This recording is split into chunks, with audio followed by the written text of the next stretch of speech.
Hey everybody, welcome to the channel Phantom Era, where we talk about everything from the weird and wacky to the educational and downright preposterous. You may be asking yourselves, why are you wearing a cow hat? And the answer is quite simple.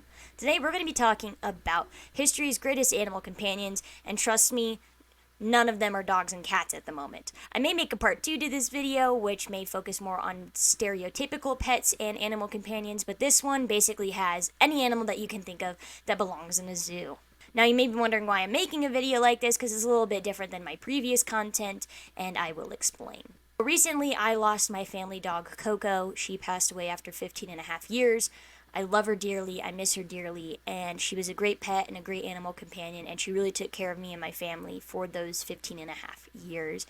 And I thought, what better way to honor her than to also commemorate other great animal companions of history, because in my opinion, Coco belongs right there with them. The first animal companion that we're going to be talking about is a war elephant named Candola, which belonged to King Dutugamunu. And Candola was a famous, like I said, war elephant who belonged to the Sri Lankan king Dutugamunu, which notably is from 101 to 77 BCE. It's always really weird to me that time kind of goes backwards during that phase.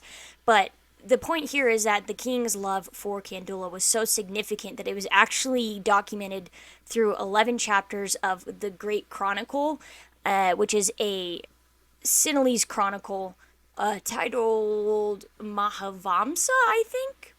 Anyways, this documents basically all of King Dutugamunu's life, starting with his birth, then his childhood, then his rebellious youth, the war against Alara, as well as the 10 great warriors who served him and Candola. Now, the story goes that Candola was found in a jungle near where King Dutugamunu was born, and the reason that this happened is because he was just a baby, he was newborn, and as is customary a lot of times to new princes and babies that are born in royalty, lots of people were bringing gifts. I mean, we're talking ships of gold, ships of jewels. I mean, stuff that makes modern billionaires look like freaking poor people. And somebody had ended up just dropping off a baby elephant near the jungle, and a fisherman named Candola actually found it. And he was like, oh, that's weird. I mean, there's not really a reason to have a baby elephant here. So he ended up going to King Dutugamunu's dad, the current king, and being like, hey, there's a baby elephant in the jungle. I'm not sure what you want me to do with that. And the king was like, oh, we'll take it. So they ended up taking in the baby elephant, and the baby elephant was consequently named Candola after the fisherman who found it, rescued it, and gave it to the king. Now, it is said that these two, Candola and King Dutugamunu, grew up together. They did have a brief separation at one point that is documented in the 11 chapters of King Dutugamunu's life. But overall, they really, really loved each other, and they were very much inseparable. And honestly, I can't blame King Dutugamunu for loving an elephant so much, because if you've ever seen a baby elephant with their floppy little trunks, it is the cutest thing on the face of the earth. And I highly, highly recommend like a little Google search just to brighten your own day. Now, war elephants were often injured in battle or even killed, but King Dutugamunu actually cared for Candola so much that he ended up retreating from a battle because Candola was injured. And he said, you know what, I'm going to go take care of my pet, I'm going to take care of my elephant, we'll put this on hold for now, he's more important. And, at a time when war was very prevalent and, it was very much about asserting your I guess, dominance, expanding your territory, confirming what your borders are, and things like that. It was all about conquest. The fact that he was willing to retreat from something like that for his elephant just solidifies in my mind that he was a very, very respectable king, but also, a pet owner. In reciprocation for being taken care of, Candola actually was very much responsible for helping King Dutugamunu secure a victory over King Alara. Now, it's important to note that King Alara also had a war elephant who was named Mahapambada, and it's said that these two ended up facing off basically 1v1 on the battlefield, both on their respective war elephants. And I mean, this was like a kaiju fight before kaiju fights existed, and I can only imagine what it was like to witness this as a soldier, just watching both of your kings face off against each other on their respective war elephants. I mean, that alone is just so artistic, it seems like a scene out of a book. Of course, I don't condone animal violence, and as cool as that was, I think it's important to note that when King Dutugamunu eventually defeated King Alara and killed him, he was respectful enough to build King Alara a memorial. It is said that King Alara was extremely wise and was basically renowned for his wisdom, and so King Dutagamunu very much respected him, despite the fact that they were enemies. And he ended up, like I said, building the opposing king a memorial, which I think is really sweet. And speaking of memorials, after Kandula died, King Dutagamunu also built a memorial commemorating Kandula. Additionally, it is even reported that Kandula the elephant was a greater warrior than the 10 warriors mentioned in the Mahavasma. I said that like a total white person. I'm very, very sorry. And honestly, I respect Dutagamunu's decision to memorialize his animal companion, especially because Kandula and Dutagamunu grew up together. And like I said, while they parted ways due to familial issues between the king and Dutagamunu in his youth, they very much cared about each other. And I really do respect a person that not only takes care of their pet, but very much loves them and cherishes them and builds a memorial for them. Because for those of you who don't know, that's my dog Riptide. I would build a memorial for him too. Just a quick aside before we move on to the next amazing historical animal companion. Kandula is actually the mascot for the Sri Lanka Light Infantry Regiment. And it's, I think it's just really cool that Kandula had such an impact not only on King Dutagamunu, but Sri Lanka as a whole, that it has persisted over time and is actually a symbol of their military. So the next amazing animal that we're going to talk about is a pet gazelle that belonged to Queen Isetemkeb. Again, I said that as a total white person. I am so sorry. So the Egyptian queen was of the 21st dynasty, which was 1069 to 943 BCE, which was basically 3,000 years ago. While Pendenjum II was the pharaoh at this time. The queen is said to have had a pet gazelle, which, apparently she loved it so much that she insisted the gazelle got treatment like Egyptian nobility, especially upon its death, which, again, totally respect. If you love an animal, you're going to treat that animal right, and it's going to be respected like a human. She knows what's up. She's just like King Dutagamunu. She knows how to treat a proper animal companion. So it is said that upon her gazelle's death, she actually ordered a sarcophagus for her gazelle, who I don't have a documented name for, which I'm kind of bummed about.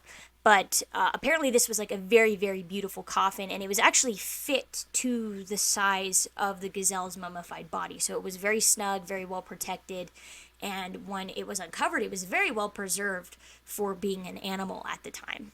And, while there's not a whole lot of information on the queen and her gazelle, I think it's really sweet because Egyptians also believed, like a lot of other religions, that when animals died, they would pass over the field of reeds, and once there, they would enjoy a free and happy afterlife, and they would just, basically have the time of their lives. And in this case, this gazelle would be predator-free, like there's no lions getting ready to eat it, and it could just graze however it wanted. And I think it's really sweet that as humans, no matter what you believe in religion-wise, or where you're from, or what point in history you are, we just all collectively agree that, like, our pets have a really good afterlife, and that at some point we're going to see them again. And it's just, I think it's a very, very big staple and symbol of humanity, and it just genuinely warms my heart to think that somebody 3,000 years ago has a similar sentiment to what I do about Coco today. The reason that we know the Egyptian queen had a pet gazelle was because when her tomb was excavated, the gazelle was actually by her own sarcophagus, along with a lot of jewels, amulets, jewelry, and things like that, which indicates that the queen valued her pet as much as her jewels and herself, and didn't want to be separated from him even in death, which again I think is super, super sweet. And for additional context, I think it's worth noting that ancient Egyptians kept all sorts of pets like cats, dogs, baboons, monkeys, falcons, mongoose, even hippos, and hippos are kind of scary, I'm not gonna lie. Baby hippos, though, those are very cute. Anyways, I digress. So, as expected, cats were the most favored animal, as indicated in Egyptian mythos and history, and in fact, cats were so valued that the punishment for intentionally killing a cat was death. And honestly, I think we could maybe go back to those standards when it comes to animal cruelty, because too many people get away with abusing animals and not having any sort of punishment bestowed upon them.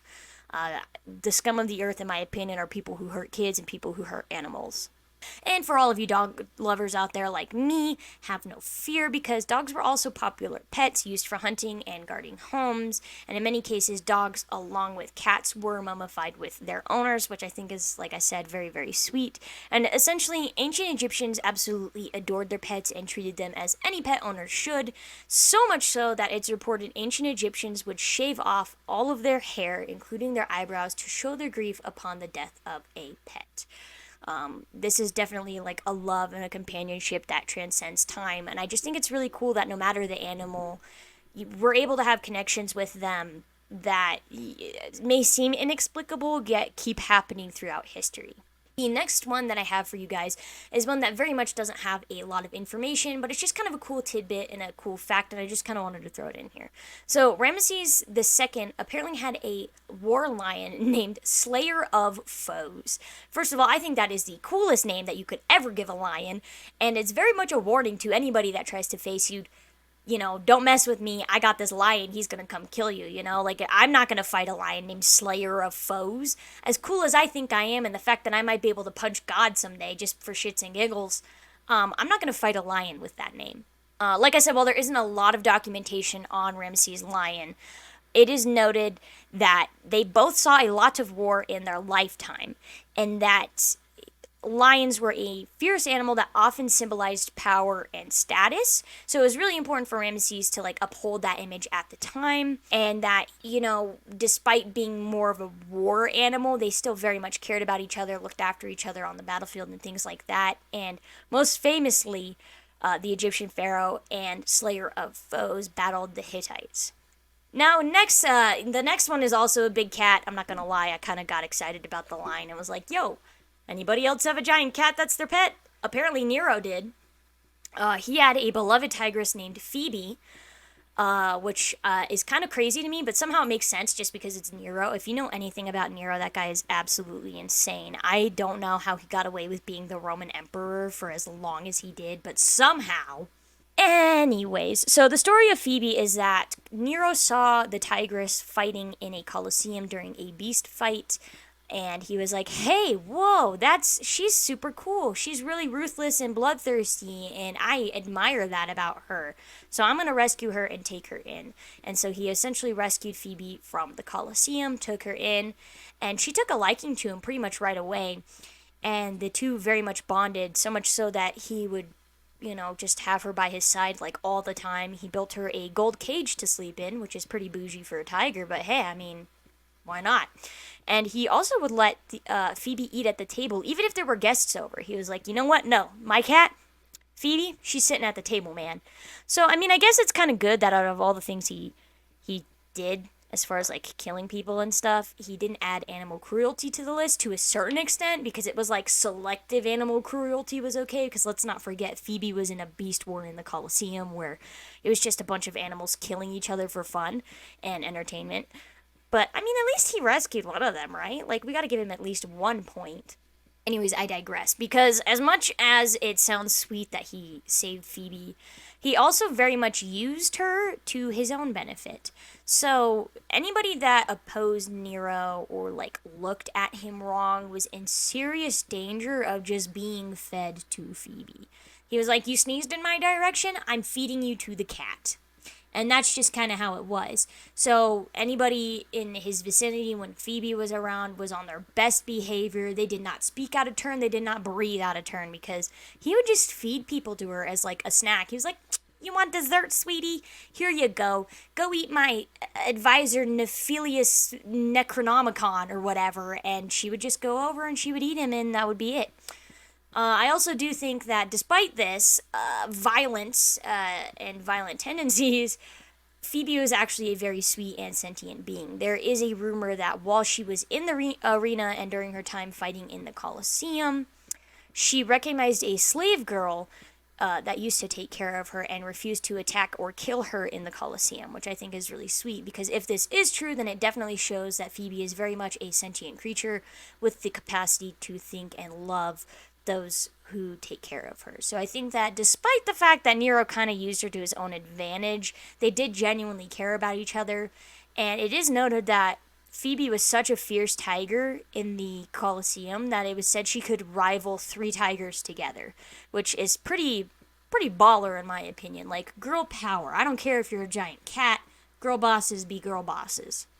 That's about all I got for you guys. I definitely wish that there was some more information on some of these, but we definitely, in my opinion, covered some pretty interesting animals, animal companions, and people in power who definitely showed that no matter how rich you are or, how prominent you are in your country, they're like the rest of us to a certain extent where they just care about their pets and their animals, and I think that's really what this boils down to. If you would like a part 2 in this video and me making it a series, let me know down in the comments. If there's a particular animal that you want me to cover, let me know down in the comments. I definitely don't mind doing that. I'm probably going to do an episode on different animals of war. Like, there were a lot of dogs historically in World War I and World War II who definitely helped out. And I think it's just a really interesting topic, the companionship between humans and animals and how it's just absolutely transcended time and things like that. And it's definitely a very fruitful topic that I don't mind talking about and I very much enjoy. And maybe in the next video we can find something about a cow, because I would love to wear my cow hat again. It's very soft, by the way. Anyways, thank you guys so much for watching. If you want future content like this, please consider liking, commenting, subscribing, hitting that bell icon, telling your friends about all of the cool stuff that you have learned on this channel. And I will see all of you guys in the next video. Please stay safe and take care of each other.